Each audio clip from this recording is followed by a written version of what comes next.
Ang mabuting balita ng Panginoon, ayon sa aklat ni Jeremias,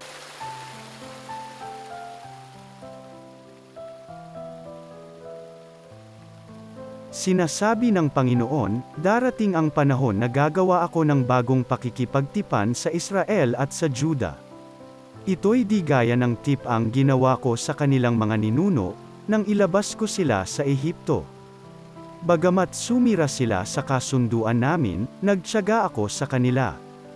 Ganito ang gagawin kong tipan sa Israel. Itatanim ko sa kanilang kalooban ang aking kautusan, isusulat ko sa kanilang mga puso. Ako'y magiging kanilang Diyos at sila ang magiging bayan ko. Hindi na nila kailangang turuan ang isa't isa upang makilala ang Panginoon, lahat sila, dakila't hamak ay makakilala sa akin. Sapagkat patatawarin ko sila sa kanilang maling gawain at hindi ko nagugunitain pa ang kanilang kasalanan. Ang mabuting balita ng Panginoon.